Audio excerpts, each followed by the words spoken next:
lebih kenal lebih dekat. Boleh. Saya boleh tanya beberapa ya Pak Ustadz. Oke. Ini pure dari hati saya, pure pertanyaan dari teman-teman juga. Karena sebenarnya ini aku boleh jujur nggak sih ngomong? Silahkan. Aku nggak pernah sejujur ini. Pak Ustadz, aku pernah ngobrol dengan keluargaku loh. Beneran, aku nggak pernah ngobrol ini di luar sana. Aku pernah ngobrol dengan keluargaku. Aku ada rencana untuk belajar agama Islam. Dan beberapa dari keluargaku ya seperti biasa lah ya, pasti mereka ada reaksi. Pasti mereka menentang. Assalamualaikum warahmatullahi wabarakatuh. Berjumpa lagi dengan Jadid HMC ya, channel yang mengedukasi dan menghibur. Kita ketahui bersama bahwa Elia ya sekarang jadi buah bibir, jadi pembicaraan se-Indonesia. Saya cukup bangga melihat apa yang terjadi dengan Elia ya. Luar biasa sekali. Berkat penjelasan Anda di podcastnya Dr. Richard, ini membuat banyak orang yang tertarik untuk belajar perbandingan agama serta sejarah dunia. Terima kasih kita ucapkan buat Elia ya. Bagi saudara-saudara muslim, kita semua wajib mengucapkan terima kasih buat Elia. Karena berkat podcast tersebut itu sudah men-trigger. Itu membuat orang-orang untuk belajar. Bahkan Dr. Richard sendiri itu jadi ikut-ikutan terpancing untuk belajar, teman-teman. Saya nggak tahu ya, apakah karena Dr. Richard melihat jawaban dari Elia ini hanya penuh dengan asumsi, hanya penuh dengan retorika, padahal yang dia sampaikan tidak ada datanya sama sekali. Kita tahu bahwa Dr. Richard ini adalah seorang yang pintar tentunya, punya pemahaman, ngerti membaca psikologi seorang, karena kita lihat orang yang sering mengundang tamu-tamu untuk podcast, itu tentu saja belajar. Ya, belajar untuk membaca karakter orang. Baik itu dari gestur, dari cara dia berbicara, dan bagaimana gerak-gerik badan, mata, dan sebagainya.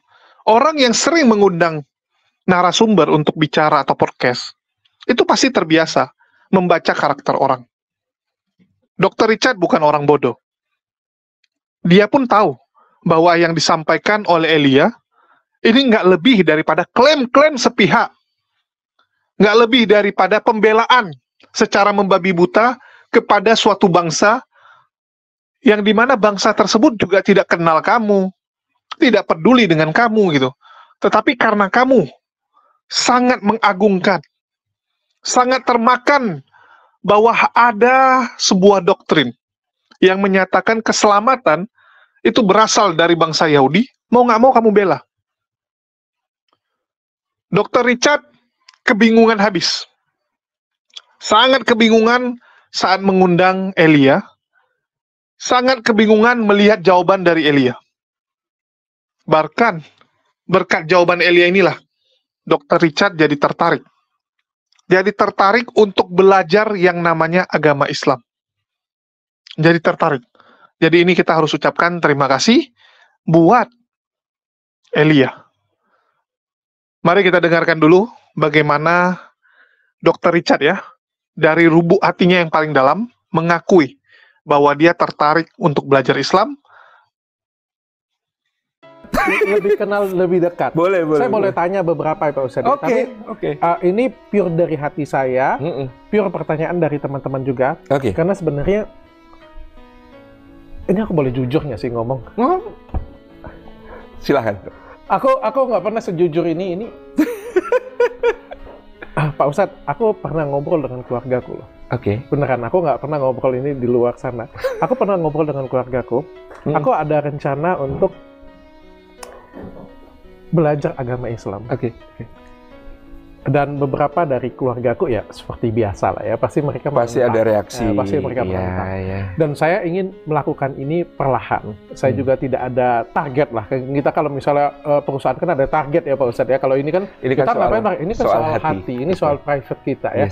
Dan saya belajar banyak dari ustadz-ustadz yang saya sebut tadi, dan di luar itu pun banyak banget. Ustadz Khalid Basalamah, Masya Allah, duduk dengan saya di sini kan. Saya belajar, dan saya pengen, menurut saya ini adalah private dari saya, tapi ada beberapa yang harus saya masih mau pelajari lebih dekat. Dan hari ini saya pengen belajar dari Pak Ustadz. boleh. Insya Allah, mudah-mudahan Allah berikan saya kemampuan untuk menjawab pertanyaan itu. Seberapa toleransi agama Islam itu Pak Ustadz? Saya mau cerita yang normatif atau mau yang empirik? Terserah, bebas. Ada ayat dalam Al-Quran mengatakan la ikraha fid dini qad tabayyana rusydu minal ghayy. Tidak ada paksaan dalam beragama. Islam tidak memerlukan orang yang terpaksa ikut sholat, terpaksa ikut ini, terpaksa ikut ini. Ketika kita mengatakan lakum dinukum waliyadin, untukmu agamamu, untukmu agamaku, untukmu agamamu, untukku agamaku. Ini adalah sebuah ketulusan yang betul-betul terpancar. Rasulullah SAW sendiri mengajarkan bagaimana beliau bisa sangat akrab dan dekat dengan siapapun, berkhidmah kepada siapapun. Dan contoh yang paling utama adalah ketika Umar bin Khattab diundang oleh Patriark Sophronius di Yerusalem untuk menerima kunci kota. Umar berangkat bersama pembantunya, dia adalah pemimpin seluruh umat Islam ketika itu yang membentang kekuasaannya dari Maroko di barat sampai Pakistan di timur.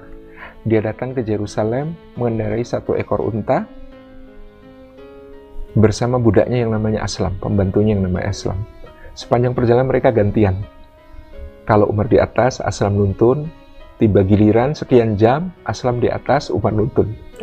Ketika menjelang kota Yerusalem, Umar ada di bawah menuntun Aslam. Aslam kan nggak enak. Wahai Khalifah, wahai Amirul Mukminin, tuanku, saya turun ya. Anda yang naik. Enggak, ini kan giliran kamu di atas. Memang giliran saya nuntun. Tapi kita mau masuk kota, nanti rakyat salah gitu kan. Betul, rakyat berjubel mengeluh-elukan Umar yang datang ini. Mereka ngiranya Umar yang ada di atas unta kan. Tapi Patriark Sophronius ternyata tahu. Tidak. Menurut apa yang tertulis dalam kitab suci, dia adalah yang berjalan kaki. Maka Sophronius mendatangi Umar yang sedang nuntun itu, memeluknya. Benar, Andalah orangnya. Kunci kota diserahkan, kemudian Sophronius mengajak Umar pernah ke Kanisatul Qiyamah belum? Ke The Holy Sepulchre? Belum pernah. Saya pernah masuk ke The Holy Sepulchre. Di situ Umar diajak masuk ke gereja makam suci yang ada di Yerusalem. Masuk. Beliau masuk, di situ mau ngobrol dengan Sophronius. Sophronius bertanya, apa kebijakan Anda terhadap kami orang Kristen yang ada di sini? Kata Umar, semua harus berjalan. Dan saya, Umar, memberikan jaminan keamanan bagi penduduk Elia. Mereka terlindung, gereja-gerejanya, semua hak milik mereka, rumah-rumahnya, tempat-tempat ibadahnya, dan tempat sucinya harus dijaga oleh umat Islam, karena ini adalah amanah Nabi kami.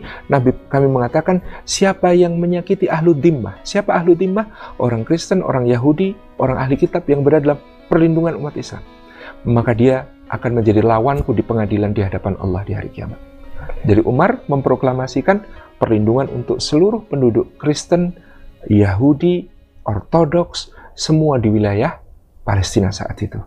Selesai, ditandatangani oleh Umar, distempel oleh Umar, perjanjian itu yang sampai sekarang dokumennya masih ada, disebut Al-Uhdah Al-Umariyah, jaminan perlindungan keamanan yang diberikan Umar kepada seluruh penduduk wilayah Palestina saat itu. Keluar Umar. Ini sudah waktu sholat, kata Umar, saya mau sholat. Patriark Sophronius langsung nawarin, ini tempat suci. Di sini adalah tempat di mana Nabi Isa alaihi salam dalam keyakinan kami dulu pernah dimakamkan sebelum diangkat ke langit. Kata Umar, Anda mempersilahkan saya sholat dalam gereja ini? Iya, silahkan. Kenapa tidak? Tidak, kata Umar. Seandainya saya sholat di gereja ini, maka generasi yang datang kemudian akan mengatakan, Umar pernah sholat di sini, ayo kita bikin masjid di sini. Maka gereja Anda akan dihancurkan. Tidak, kata Umar, saya akan sholat di luar. Kemudian Umar keluar, mencari tempat di bawah naungan pohon, dia sholat di situ, dan itu yang sekarang dibangun dengan nama Masjid Umar. Itu tepat di halamannya gereja The Holy Sepulchre. Sebelahan berarti ya? Sebelahan. Karena Umar tidak mau sholat di dalam. Karena kalau sholat di dalam, dia mengatakan, nanti gereja Anda dirubuhin, dibangun masjid gara-gara Umar pernah sholat di sini. Saya merinding loh Pak Ustadz. Ini bukan cerita rekaan, ini fakta historis. Itu sedamai itu, seindah itu. Ini yang orang sering lupa. Umar mengatakan Palestina itu dulu perang terus. Perang ketika kekuasaan di Yerusalem tidak dipegang umat Islam. Dari masa, mohon maaf, Nabi Isa, Yesus Kristus, sampai masa ketika umat. Iya, teman-teman sudah saksikan ya. Jadi Dr. Richard mengakui bahwa dia jadi tertarik untuk belajar Islam. Cuma yang jadi masalah adalah halangan dari keluarga. Tentu saja, untuk orang seperti Dr. Richard, yang notabene juga berasal dari keluarga Chinese, dan ya kita bilang secara ekonomi mapan lah, itu pasti akan mendapatkan pertentangan yang luar biasa dari keluarga dan teman-teman dekat. Jadi itu hal yang wajar. Tetapi, itu tidak menghentikan Dr. Richard untuk belajar ya. Dan kalian bisa lihat, belakangan ini Dr. Richard sangat sering mengundang ustadz-ustadz untuk hadir di podcast beliau. Jadi kita bisa lihat bagaimana Dr. Richard itu pelan-pelan belajar. Dan mari kita doakan, semoga hidayah menghampiri Dr. Richard. Karena sayang sekali, kalau orang-orang baik ya, orang-orang baik, orang-orang yang kita lihat karakternya itu suka membantu orang lain, harus berakhir di neraka. Bahkan kita selalu mengatakan kayak contoh, orang seperti Bu Darni, yang kita lihat jujur. Sangat sayang, kalau kita nanti nggak berjumpa lagi di akhirat. Sedih sekali. Untuk itu, coba kalian lihat ya, perbandingan Dr. Richard saat bertanya kepada Elia, yang full jawaban asumsi, dengan saat dia bertanya kepada Ustadz. Kalian akan lihat perbandingannya. Bagaimana Ustadz itu bisa menjelaskan segala masalah hidup. Segala problem hidup, mulai dari kelahiran, bagaimana ekonomi, bagaimana nanti setelah kita meninggal, semua lengkap. Beda dengan agama di luar Islam, yang istilahnya penjelasannya itu nggak bisa kita terima dengan akal sehat. Harus menggunakan iman doang. Full iman. Full asumsi kalau kita bilang. Ya, ini menurut pendapat saya. Berat kita untuk terima. Kalau Islam, kita diterima dengan akal, baru terima dengan iman. Harus masuk dulu di akal kita. Yang iman itu kan sesuatu yang goib-goib. Nah, itu baru iman. Tapi selebihnya semua penjelasannya masuk akal. Dan semua penjelasan yang ada di Quran terbukti. Semua nubuatan yang ada di Quran itu terbukti. Beda ya dengan yang lain. Yang dimana teman-teman kalau nonton di YouTube atau kalian search bagaimana nubuatan-nubuatan yang ada di kitab suci orang-orang di luar sana, agama-agama di luar sana, itu banyak yang tidak terjadi. Sehingga kita perlu pertanyakan, apa benar itu firman Tuhan? Bagaimana mungkin firman Tuhan tidak terjadi? Kan aneh ya, kalau ada suatu firman yang berasal dari Sang Pencipta, itu tidak terjadi. Masa Tuhannya tidak maha tahu? Masa Tuhannya tidak berkuasa? Kan logikanya seperti itu. Jadi, semoga ya, Dr. Richard ini belajar terus, dan rajin-rajinlah mengundang ustadz-ustadz, dan semoga keluarganya juga dijamah, keluarganya juga bisa melihat cahaya Islam. Kita doakan, semoga Allah bukakan pintu hidayah, ya, berikan kekuatan buat Dr. Richard untuk berani melangkah, begitu juga kepada keluarga Dr. Richard, agar mereka juga mengenal Islam. Yang jadi masalah adalah Dr. Richard mulai mengenal Islam, keluarganya belum. Keluarganya belum, sehingga tentu saja akan ada pertentangan-pertentangan. Tapi sebelumnya kita lihat dulu ya, perbandingan Dr. Richard saat mendengarkan penjelasan Elia, dibandingkan dengan mendengarkan penjelasan Ustadz Khalid Basalamah. Oke, dan Zionis itu akhirnya mencoba mengembalikan tanah mereka lagi dengan cara menyerang Palestina. Oh, jangan dikatakan menyerang dong. Jadi? Itu tidak adil. Karena serangan pertama baru-baru nih. Serangan pertama itu diluncurkan siapa? Hamas kan. Tanggal 7 Oktober itu sahabat Yahudi. Mereka itu meluncurkan serangan ke Israel. Itu ketika orang Yahudi di hari Sabat tidak bisa melakukan apapun. Tidak bisa bekerja. Itu di hari Sabat. Itu tidak adil menurut hukum perang. Itu tidak adil. Oke. Dan itu tidak etis dong. Menyerang orang Yahudi ketika mereka tidak bisa melakukan apapun. Di Hamas itu tidak itu hari Minggu ya? Itu hari Sabat. Sabat Yahudi dengan sabat kita beda. Oh, sabat kita beda ya? Sabat kita hari Minggu kan? Benar kan? Kalau sabat Yahudi hari apa? Sabtu. Hari Sabtu. Mereka libur hari Sabtu. Karena saya pengen tanya itu kayak gini Pak Ustadz. Sebenarnya pertanyaan saya sebagai non-muslim itu pertanyaan saya, dosanya itu di mana ya Pak Ustadz? Kan kalau kita ngomong kayak gini ya Pak Ustadz ya, kalau kita ngomong minum alkohol itu adalah dosa. Saya make sense Pak Ustadz. Memperkosa itu dosa. Membunuh itu dosa. Karena mencelakakan orang lain Pak Ustadz. Ya kalau misalnya kita memperkosakan orang kan ya mencelakakan orang lain. Atau kalau kita menipu itu kan artinya ada orang lain yang dirugikan di sana. Bahkan ketika kita minum alkohol pun dosanya ada di mana? Ketika kita menyakitin orang lain, melukai tubuh kita sendiri yang ini merupakan ciptaan Tuhan. Dok, gini dok. Dosa itu bukan definisinya adalah pada saat dia berefek negatif pada orang. Dosa itu adalah sesuatu yang dilarang oleh agama. Dia berefek atau tidak berefek? Ya kan? Sekarang begini, saya tidak boleh misalnya mengganggu orang lain. Kan definisi ini luas sekali ya. Sekarang kalau saya merasa, saya hanya bercanda dengan teman saya. Tapi sebenarnya dia terganggu. Ini dihitung salah atau tidak nih? Saya tidak menganggap itu kesalahan. Dia menganggap itu adalah mengganggu dia. Makanya lingkupnya adalah penggambaran agama. Agama menganggap, agama melarang mengganggu orang lain. Bercanda atau tidak? Clear. Berarti dosanya dia berefek atau tidak, sama aja. Jadi tidak harus misalnya minum khamr itu, minum minuman keras misalnya, minum beralkohol karena nanti kalau sudah berefek mengganggu orang, dia mabuk mungkin dia bisa membunuh baru berdosa, enggak. Memang dari awal minuman ini tidak dibolehkan. Kalau minuman kan aku saya tadi masih bisa berpikir ya Pak Ustadz ya, merusak organ tubuh kita misalnya kayak gitu ya. Jadi misalnya Nabi bilang ya jangan minum minuman alkohol, salah satunya menjaga tubuh kita sendiri kayak gitu ya. Tapi kalau riba ini kan nggak ada yang dirugikan, bahkan kita sama-sama diuntungkan Pak Ustadz. Tatanan sosial dok.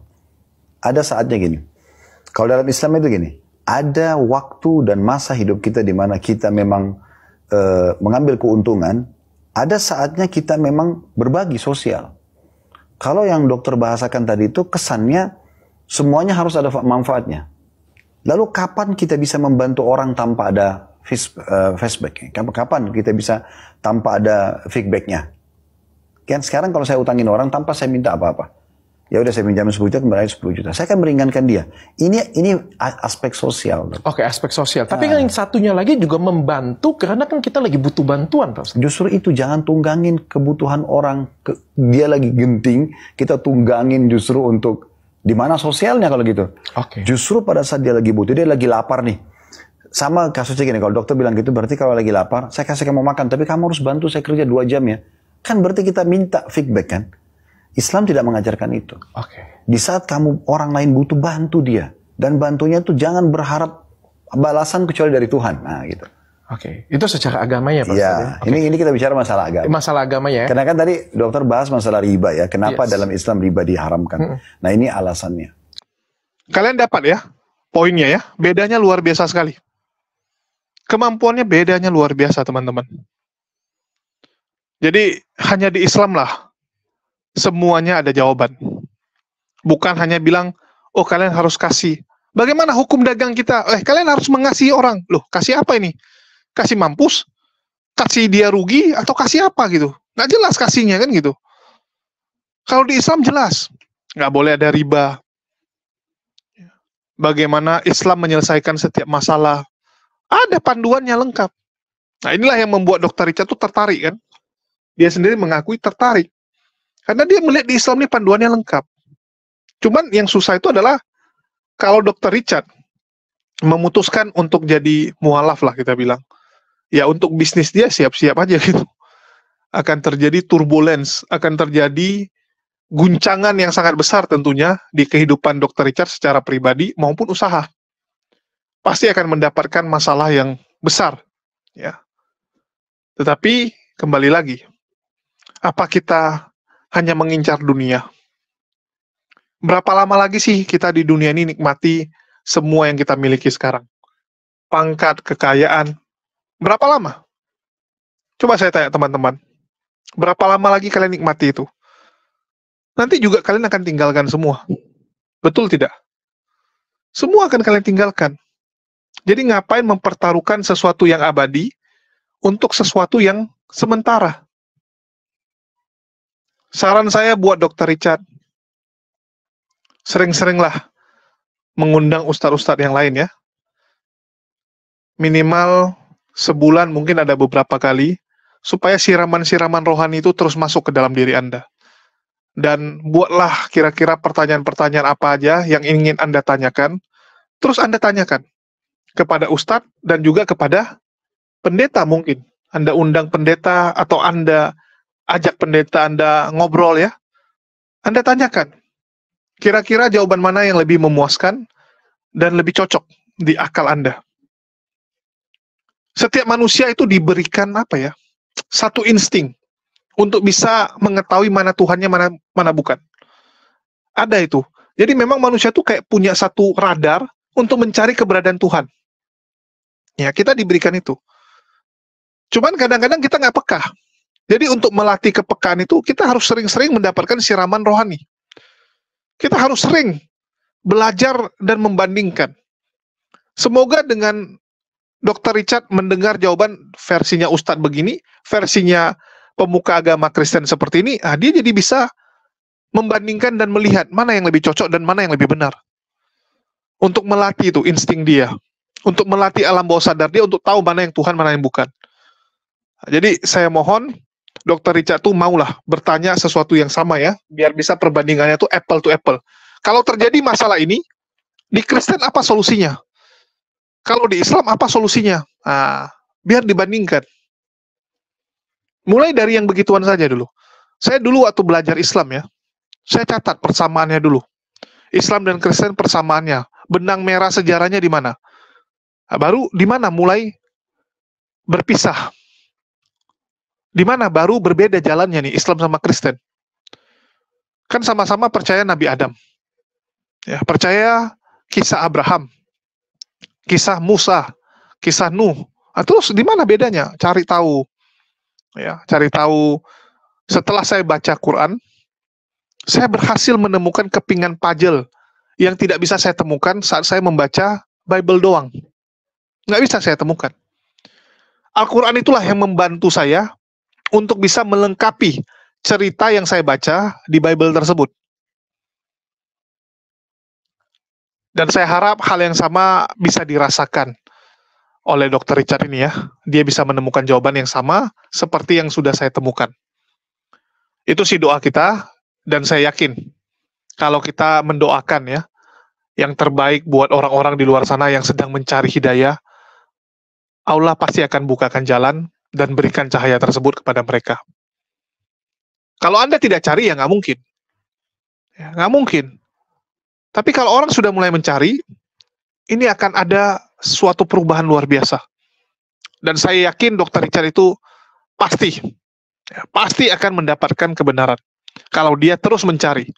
Kecuali dia, ya sudahlah, nggak usah lagi lah. Saya puas dengan agama saya. Urusan kematian, urusan nanti lah. Urusan nanti waktu udah tua. Udah tua baru tobat lah. Kalau masih muda cari duit dulu. Kalau dia masih berprinsip seperti itu, berat. Berat ya. Banyak orang yang seperti itu kita lihat. Bahkan di Islam sendiri kita sering mendengar ya. Tobat nanti waktu udah tua. Udah tua aja lah tobat gitu. Sekarang sikat aja lah. Halal haram, hajar gitu kan. Yang penting cepat dapat duit. Padahal kita nggak tahu umur kita kapan. Nggak ada yang tahu. Dr. Richard masih muda. Tapi mana tahu apa yang terjadi besok. Untuk itu jemputlah hidayah kalian teman-teman. Jangan menunda-nunda. Nggak ada untungnya menunda. Tak apa untungnya pun. Kita kalau membiasakan diri kita malas, nggak akan kita selesaikan. Contoh lah waktu kita kecil gitu, buat PR. Kumpulkan PR misalnya hari Jumat. Ini masih hari Senin. Udahlah, nanti Selasa besok lah baru saya kerjain PR-nya. Waktu Selasa bilang, masih ada Rabu. Besok aja lah. Waktu Rabu, Kamis aja lah. Besok aja lah pagi-pagi saya kerjain PR-nya. Begitu pagi, udahlah nanti di sekolah aja lah. Saya kebut. Nyampe sekolah saya kerjain. Terakhir nggak terkerjain. Paling cuman siap beberapa aja. Itu pun waktu dari kelas baru sibuk kan. Udah mau kumpulin PR baru sibuk. Inilah saya bilang kalau kita menunda-nunda. Itu akan membuat setan itu masuk. Dan tentu saja setan tidak suka ada orang yang menemukan cahaya. Nggak mungkin setan mau. Nggak mau Dr. Richard untuk mengenal Islam. Pasti akan ada hambatan-hambatan. Untuk itu mari kita doakan ya buat Dr. Richard bisa login lah, bisa mendapatkan hidayah. Dan semoga Dr. Richard itu belajar sungguh-sungguh ya. Jadi dia Islamnya itu Islam sungguh-sungguh karena belajar. Karena dia sudah pusing melihat jawaban-jawaban dari orang-orang yang sok-sok mengerti agama tapi sebenarnya nggak ngerti. Seperti Elia ini kan. Ya, semoga itulah yang terjadi ya. Dan berkat podcast tersebut banyak sekali kita lihat orang-orang yang jadi ke-trigger untuk belajar ya.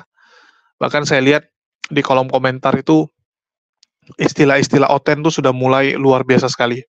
Padahal 3 tahun yang lalu istilah atau singkatan oten itu ya, itu kita buat secara tiba-tiba. Tetapi itulah rencana Allah ya.